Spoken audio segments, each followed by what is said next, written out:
நண்பர்களுக்கும் ஆன்மீக நண்பர்களுக்கும் இனிய வணக்கங்கள். நான் உங்கள் மோசஸ் உளவியல் ஜோதிடர், சென்னையில் இருக்கேன். இந்த சனி பெயர்ச்சி ஏன்னாக்கா இன்னைக்கு எந்த யூடியூபை திறந்தாலும் சனி பெயர்ச்சி, 7.5 சனி, 8.5 சனி, 9.5 சனி, இப்படின்னு பார்த்தீங்கன்னா அஷ்டம சனி, அர்த்தாஷ்டம சனி, இப்படி பல சனி பகவானை பற்றின ஒரு பயமும் பீதி அப்படியே வைத்த யூடியூப்பை பார்த்தா முடிஞ்சு போச்சு அன்றைக்கே லைஃப்ன்ற மாதிரியான தகவல்கள். என்னடா இந்த சனி பெயர்ச்சி? சரி, இது சனி பெயர்ச்சின்னா சனி பகவான் அவ்வளோ ஒரு கொடூரமான ஆளா அப்படின்ற மாதிரி சனி பகவானை பார்த்து அலறக்கூடிய, பயந்து ஓடக்கூடிய அளவுக்கு அவரை அப்படி ஒரு டெரரிஸ்ட் மாதிரி அவரை வச்சிருக்காங்க. ஆனால் உண்மையாகவே நம்ம பார்த்தீங்கன்னா சனி பகவான் அப்படிப்பட்டவரா? சனியோட காரகத்துவம் அவ்வளோ ஒரு ஒஸ்டான காரகத்துவமா? இல்லை சனி பார்த்தா கோடி நன்மை, சனியை கொடுக்கறதுக்கு என்ன சொல்லுவாங்க, சனி பகவான் கொடுத்தா தடுக்கிறதுக்கு ஆள் இல்லைன்னு நம்ம சொல்லக்கூடிய அதே நண்பர்கள் தான் சனி பகவானை பற்றி இப்படி ஒரு விஷயங்களை சொல்லி நம்மளை பயம், குழப்பம், மனுஷன் எதையா பண்ணுறது அப்படின்ற ஒரு தயக்கம், குழப்பம் எல்லாத்தையும் போட்டு நம்மளை அப்படியே ஒரு முடிவெடுக்க முடியாமல் ஒரு திணறடிக்கக்கூடிய தன்மையில் கொண்டு போய் விட்டுட்டு இங்கே போனால் இந்த பரிகாரம் செய்யறது, அங்கே போனால் அந்த பரிகாரம் செய்யறது, பரிகாரமே செஞ்சுட்டு அப்புறம் வாழ்க்கை எப்படி தான் வாழ்றது, இப்படின்ற ஒரு குழப்பங்கள் எல்லாம் உங்களுக்கு இருக்கும். இதுக்கு எல்லாத்துக்கும் இந்த ஒரு காணொலியை முழுசா பாருங்க, மொத்தத்துக்கும் உங்களுக்கான விடை கிடைச்சிடும். ஸோ இந்த சனி பகவானா என்ன? முதல்ல சனி பகவானா ஒன்றும் இல்லைங்க. ஏன்னா சனி பகவான் பார்த்தீங்கன்னா, சனின்ற கிரகம் நீங்கள் பால்வழி மண்டலத்தில் எடுத்தீங்கன்னா சூரியன்லேருந்து மிக தொலைவில் இருக்கக்கூடிய கிரகம் நம்ம சொல்லுவோம். ஸோ அதனால் சனியோட நகர்வு ரொம்ப ஸ்லோவான நகர்வு. ஸோ ஏன் தூரமாக இருக்குது அப்படின்றது பால்வழி மண்டலத்தில் இருக்குது. ஸோ பால்வழி மண்டலத்தில் சூரியனோட தூரமாக இருக்கிறதுனால அந்த இடத்துல வெப்பத்தோட தன்மை கொஞ்சம் கம்மியாக இருக்குது. அப்போ வெப்பத்தோட தன்மை கம்மியாக இருக்கும்போது அது ஆட்டோமேட்டிக்காக குளிர்ச்சி தான் இருக்கும். ஸோ அப்போ குளிர்ச்சியாக இருக்கிறதுனால அப்போ என்னன்னாக்கா எப்போதும் பார்த்தீங்கன்னா அந்த குளிர்ச்சி வரும்போதே நமக்குள்ளுக்குள்ள ஒரு பயம் வந்துடும், ஒரு குழப்பம் வந்துடும். ஏன்னா இதே வெப்பம் அதிகமாகும் போது நம்ம என்னன்னாக்கா இந்த பனிக்காலத்துலலாம் எடுத்து பார்த்தீங்கன்னா ஒரு சோம்பல், ஏன்னா இந்த மார்கழி மாதம்லாம் பார்த்தீங்கன்னு வச்சுக்கிங்களேன், மார்கழி மாதம் தை மாதம்லாம் பார்த்தீங்கன்னா ஒரு சோம்பல் இருக்கும். ஏன்னா அப்போ பனி, முன்பனி பின்பனி காலங்கள் இருக்குது. இந்த காலகட்டத்தில் பார்த்தீங்கன்னா உடம்பு சுறுசுறுப்பாக இருக்குது, ஒரு சோர்வாக இருக்குது. அதனால தான் பிரம்மமுகூர்த்தத்துலேருந்து காலையில் கோலம் போட சொல்லிலாம் நம்மளுடைய வழிபாட்டு முறைகளில் நிறைய முறைகள் கொடுத்துருக்காங்க. ஸோ இதே தான் சனி பகவானோட தன்மை என்ன, குளிர்ச்சி, இவ்வளோதான்.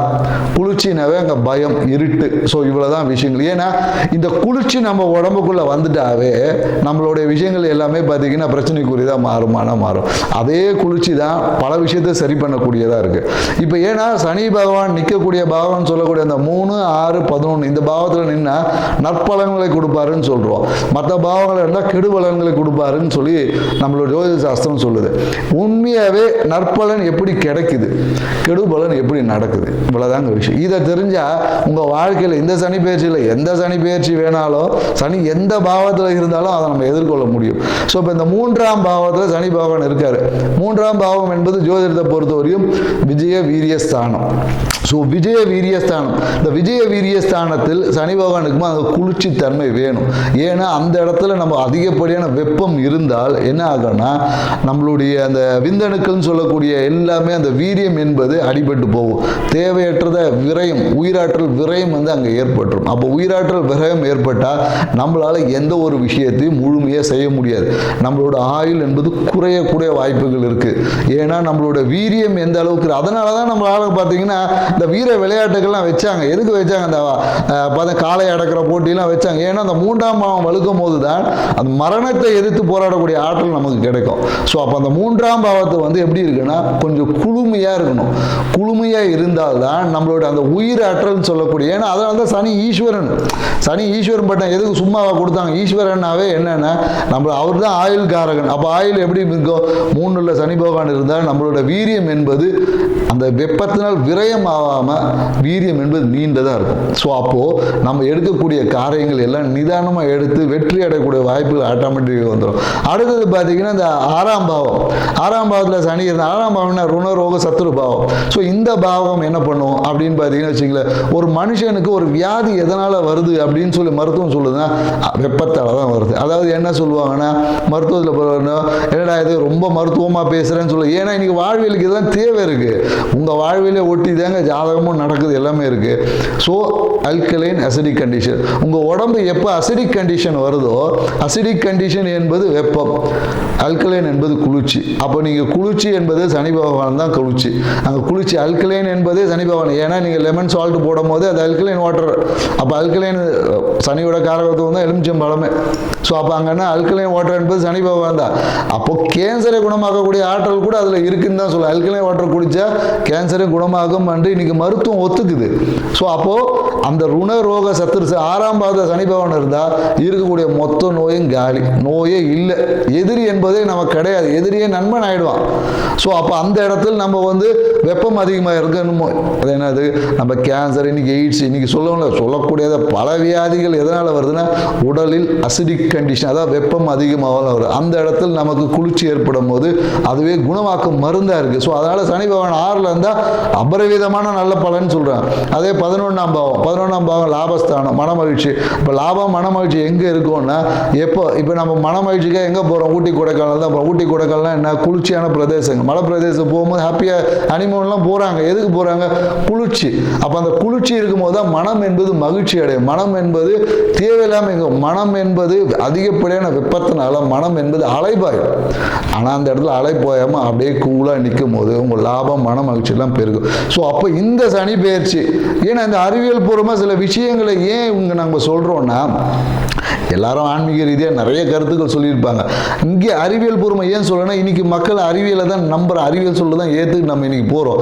அப்போ அறிவியல் பூர்வமாக ஒரு விஷயத்தை அணுகும் போது இந்த சனி பேச்சில் எந்த கிரக பேச்சையும் இலகுவாக நம்மளால் கடந்து அந்த தன்மையிலேருந்து நம்ம ஜெயிச்சு மேன்மை பெற முடியும். நம்ம வாழ்க்கையை அடுத்த ஒரு நிலைக்கு கொண்டு போக முடியுமானா கண்டிப்பாக முடியும். ஸோ அதை தான் நம்ம இங்கே சொல்ல வருது. ஏன்னா இந்த கோயில்கள் நிறைய பரிகாரங்கள் சொல்லப்படுது. இந்த கோயிலுக்கு போனால் என்ன நடக்கும்னா, நம்மளுடைய ஏன்னா சனியோட தத்துவம் பார்த்தீங்கன்னா ஆகாய தத்துவம். அதாவது என்னன்னாக்கா கோயில்கள் எல்லாமே விமானம் வச்சிருப்பாங்க. பழங்காலத்து கோயிலில் பார்த்தீங்கன்னா இந்த 12 வருஷம் இந்த குடமுழுக்கெல்லாம் போடுவாங்க, அந்த விமானம் சொல்லுவாங்க.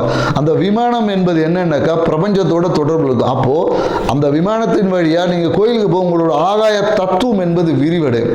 ஆகாயம் நமக்கு எந்த அளவுக்கு இடம் கொடுக்குதோ அவ்வளோ தூரம் நம்மளுடைய லக்ஸரி லைஃப் என்பது இருக்கும். அப்போ தான் மற்ற பஞ்சபூதங்கள் நெருக்கடி இல்லாமல் அதனுடைய வேலையை செய்வது. அப்போ ஆகாயம் என்பது அந்த இடத்துல விரிவடையும். விரிவடைந்த ஆகாயத்தோடு நம்மளோட வாழ்வியல் முறை, வெறுமனே கோயிலுக்கு போயிட்டு வந்து 2 பேருக்கு அன்னதானம் கொடுத்துட்டு வந்துட்டு சனி பகவானோட விஷயம் தீர்ந்துருமானா கண்டிப்பாக தீராது. உங்களோட வாழ்வியல் முறையிலும் கண்டிப்பாக மாற்றங்களை ஏற்படுத்தணும். அப்படி ஏற்படுத்தக்கூடிய மாற்றம் மட்டும்தான் இந்த சனி பயிற்சியிலிருந்தும், எல்லா சனி பயிற்சியிலிருந்தும், எல்லா கிரக பயிற்சியிலிருந்தும் உங்கள் வாழ்வை மேன்மை அடைய முடியும். அந்த ஒரு விஷயத்தை தான் நம்ம ஒவ்வொரு ராசி பிரகாரம் இப்போ நம்ம பார்க்க போகிறோம். ஸோ வாங்க நம்ம போகலாம். ரிஷபராசி அன்பர்களே, ரிஷபராசி பார்த்தீங்கன்னா எப்போதும் என்னென்னாக்கா தன்னை அழகுபடுத்திக்கணும், எப்போதும் நல்ல ஒரு ட்ரெஸ் பண்ணணும் அப்படின்னு சொல்லிட்டு கடன் வாங்கியாச்சு சூப்பராக ட்ரெஸ் பண்ணிக்கணும், மேக்கப் பண்ணிக்கணும் அப்படின்பதில் இவங்க ஒரு உத்வேகம் இருக்கும். இன்னொன்று என்னென்னாக்கா இவங்களுடைய பேச்சு எப்போதும் என்னென்னாக்கா ஒரு கணக்கு போட்டுக்கிட்டே இருப்பாங்க. மனசில் ஏதோ ஒரு கணக்கு போட்டுக்கிற கேல்குலேஷன் ஓடிக்கிட்டே இருக்கும். ஏன்னாக்கா இவங்க அந்த தொழில் சார்ந்த விஷயத்தில் அப்படியே இருக்கும். ஏன்னா இவங்களுக்கு தான் பார்த்தீங்கன்னா இந்த தந்தையோட தொழில் அமையக்கூடிய வாய்ப்புகள் இருக்குது.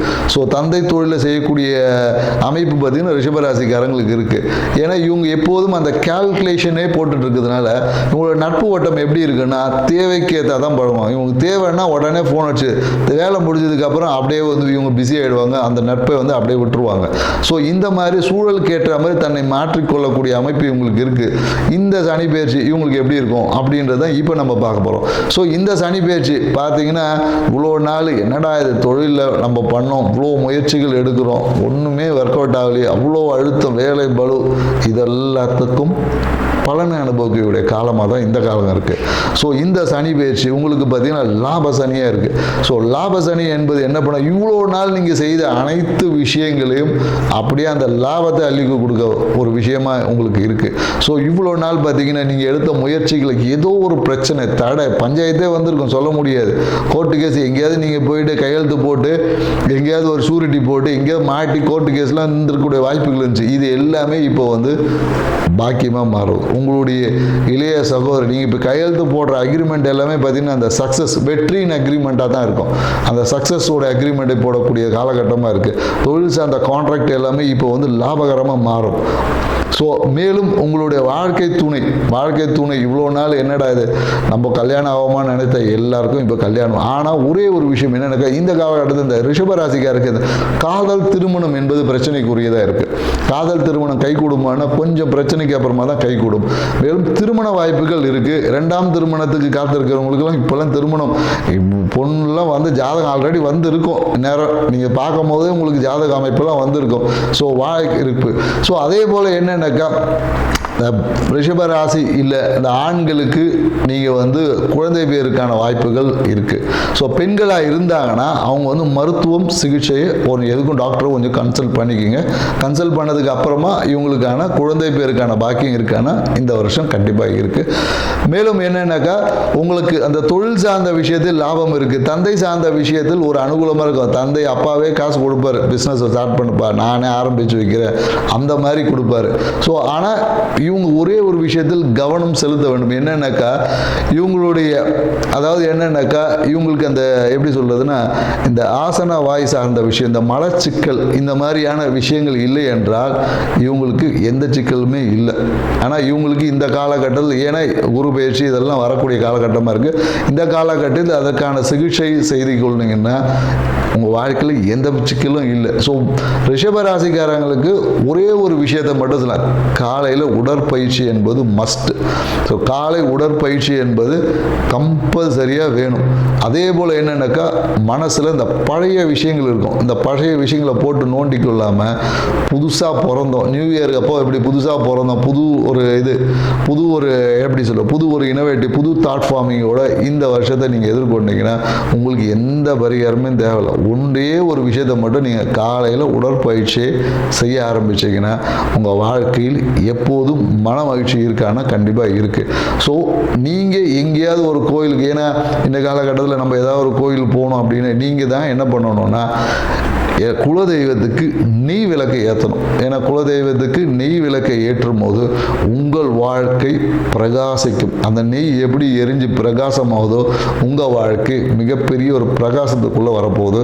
ஸோ ரிஷபராசிக்காரங்க என்ஜாய்மெண்ட்டு தான், கவலையே விடுங்க, வாழ்க்கை வெற்றி தான். நன்றி, வணக்கம்.